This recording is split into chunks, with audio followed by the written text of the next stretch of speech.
Boy,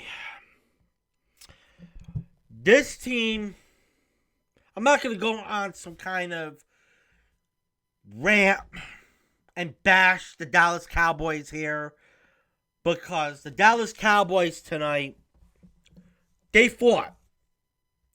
They fought hard for 60 minutes in that game tonight against the Minnesota Vikings. But we just couldn't get the job done tonight. Obviously, Minnesota wins 28-24. And honestly, I wanted this win tonight. But the end result came thanks to some bad play calling at running back.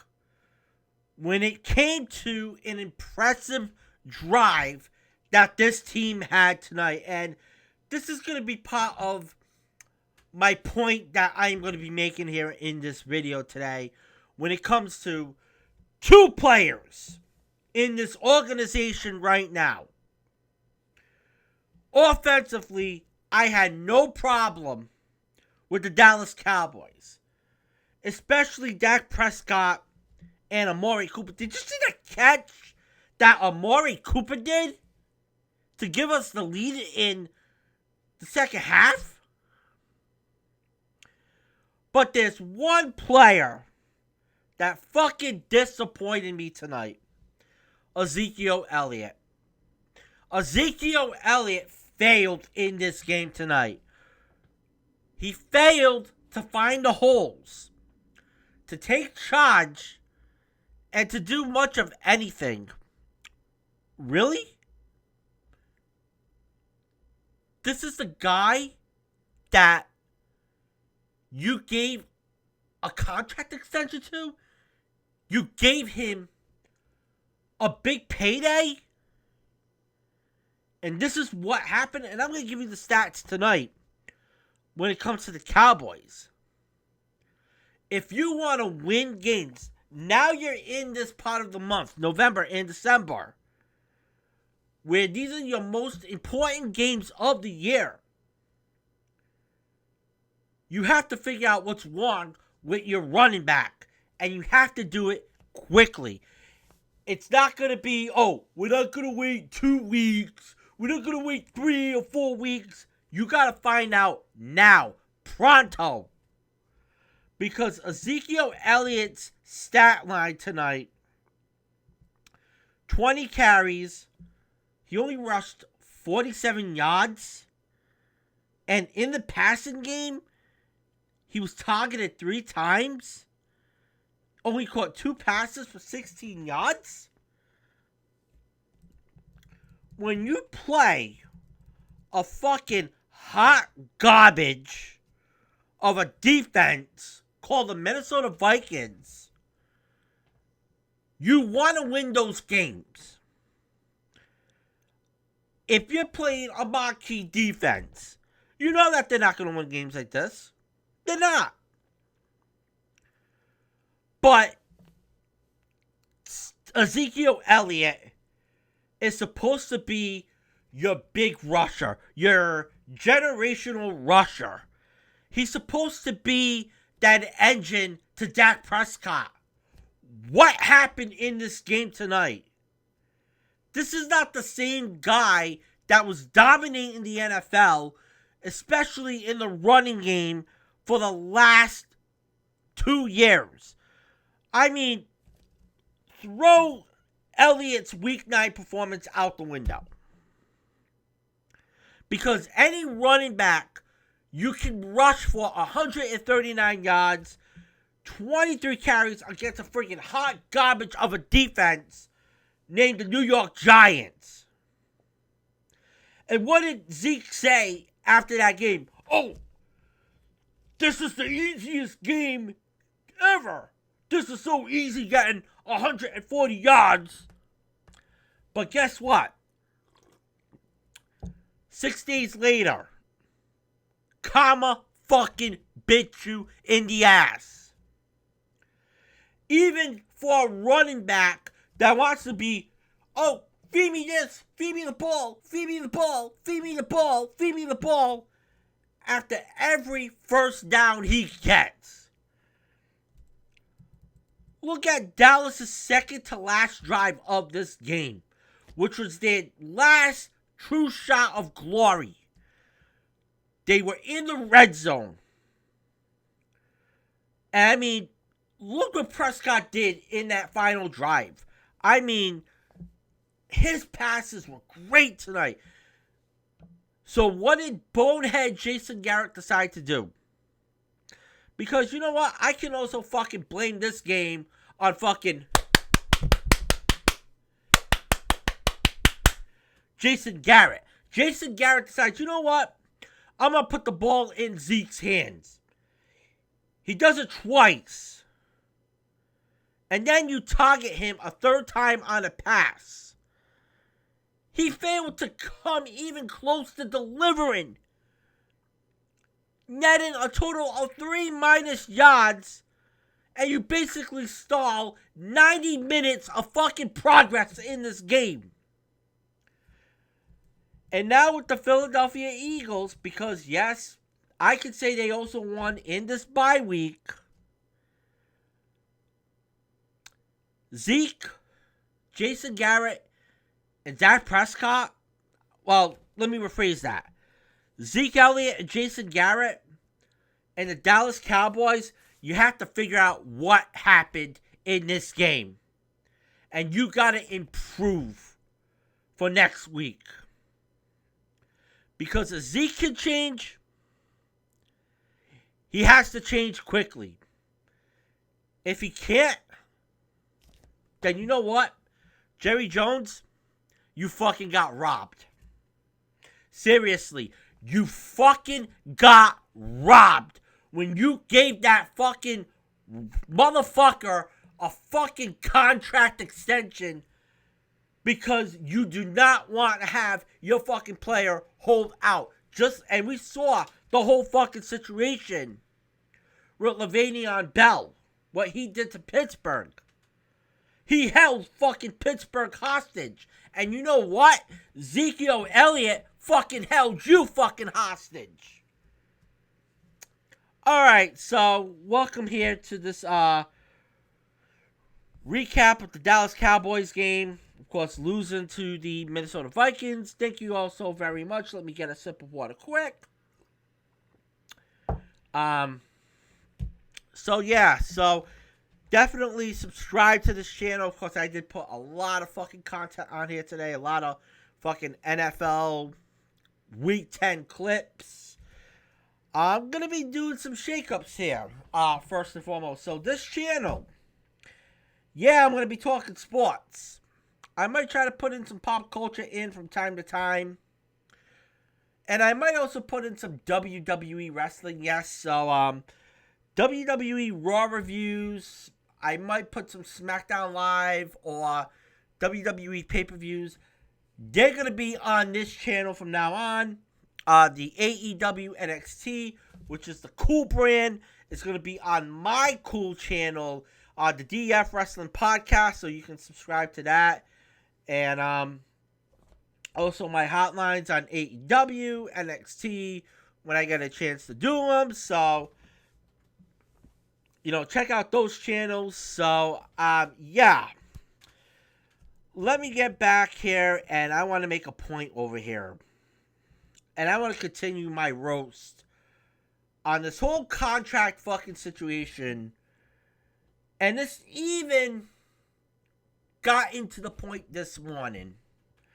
When you're watching all of the NFL pregame stuff, whether it was on ESPN, whether it was on NFL Network, they were talking about Dak Prescott.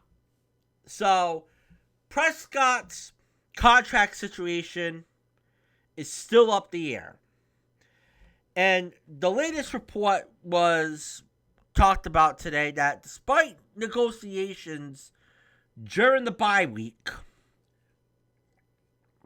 the Cowboys and their star quarterback failed to reach an agreement, and all signs point towards Prescott being franchise tagged next season. Alright, let me talk about this over here. What did I just mention a couple minutes ago? I mentioned that Jerry Jones basically was put in a hostage situation when it came to Ezekiel Elliott. And I'm going to be honest with you, y'all. I wanted to do a video on the Monday Night Football game last week when the Cowboys beat the Giants. I really didn't have any time because I thought I was going to be uploading the Monday Night Raw review on my other YouTube channel. And then, of course, people were like saying, oh, do a video on the college football playoff selection show. So I was like, okay.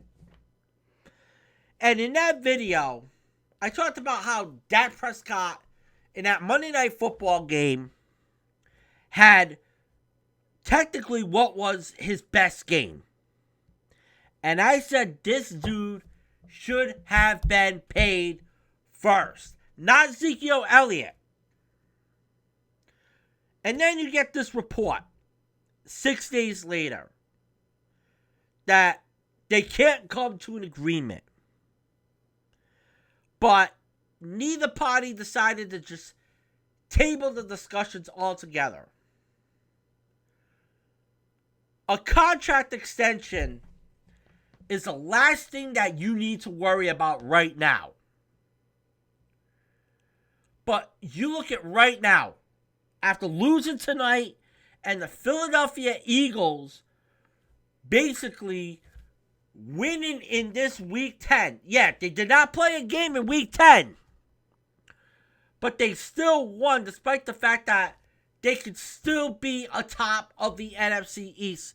Next week, they go up against the Patriots. What does Prescott need to do right now? He needs to play his best football right now. And that's what he did tonight, despite all the fact that he had, a negotiation during the bye week, but not securing as much money as possible. His body of work could be the difference if you want to see this team have a deep playoff run. After tonight, I still don't think they're going to have a deep playoff run. I still hope that they can make the playoffs. If you have a deep playoff run and no playoffs at all, this is going to come to haunt you during the season. And the two parties haven't been close at any point in time. And it's not like a week off during the season was going to make the difference. Prescott thinks he's deserving one of the richest contracts in NFL history. Jerry Jones thinks otherwise. Why? Because, like I said, Jerry Jones was put in a hostage situation with Zeke Elliott. And, this actually happened once. Remember with Emmitt Smith, anyone? Where Emmitt Smith held out, Jerry Jones, I'm going to have to give you all the money, Emmitt, because I want to win another Super Bowl. That's what we're seeing with Jerry Jones right now. Jerry Jones in 2019 with his George Washington teeth. I don't have George Washington teeth. Look at that. It's not even close. But this was him during the offseason. Yeah, Zeke, I gotta sign my franchise running back. I don't want my franchise running back going to another team like what we saw with Le'Veon Bell. Of course he had to fucking sign his running back.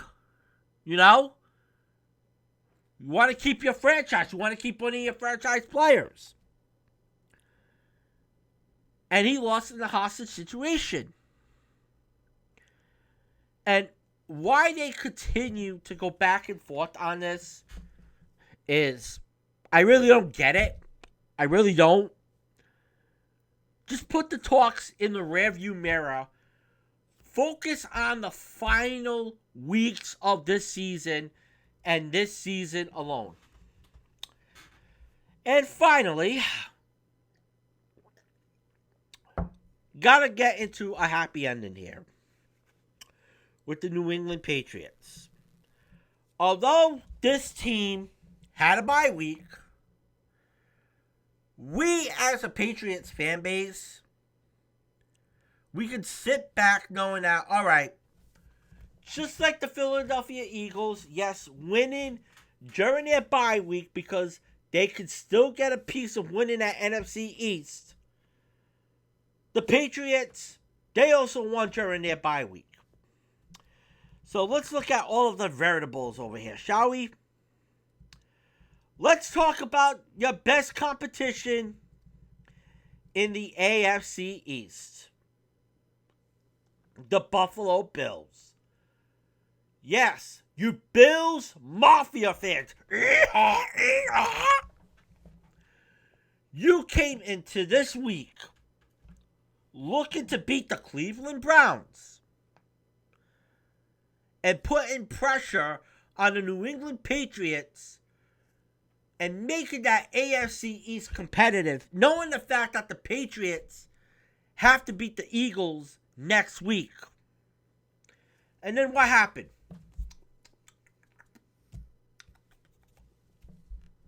What happened to the Bills? Oh, yeah! You lost to the Cleveland Browns!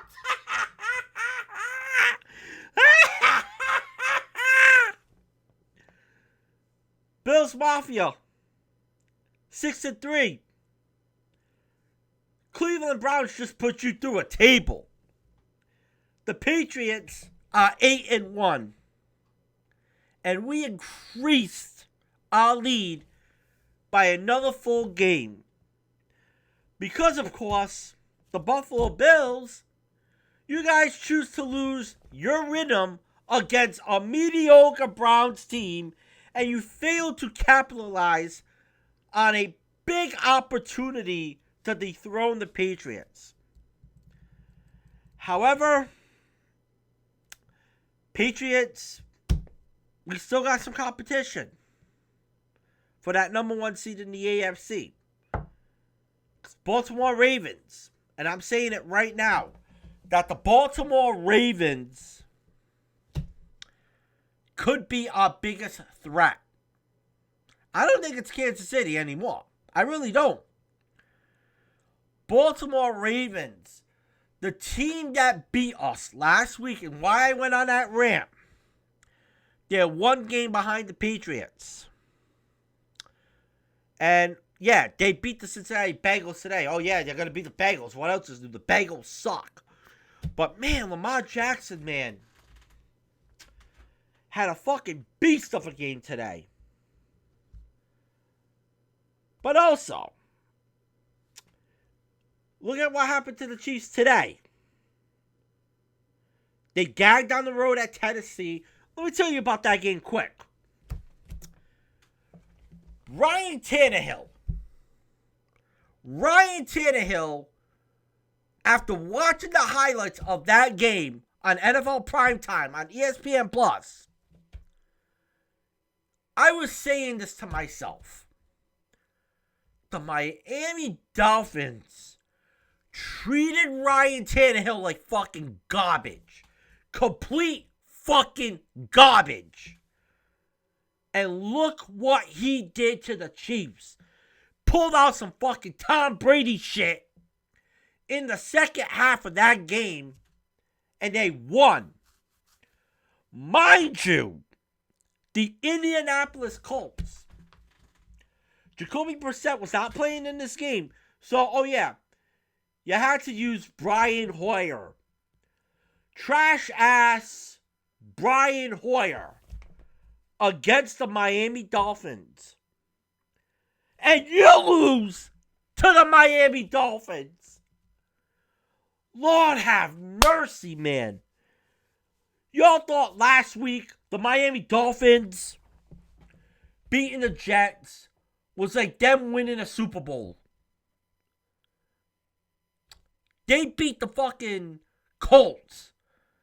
If they win another game next week, man, as I'm going to say, I think the character in the Major League movies was Lou Brown. You win next week, that's called a winning streak. It has been done before. I think the Dolphins could start getting into a little bit of a winning streak. Either way, Patriots fans, you have to be satisfied knowing that unless some disastrous thing happens, the chances of this team going back to the postseason is high.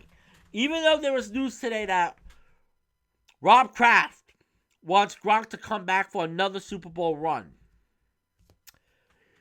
God, I want to see that happen, honestly, because what we saw last week against the Ravens, it just proves my point that we need a guy like Rob Gronkowski, and we need him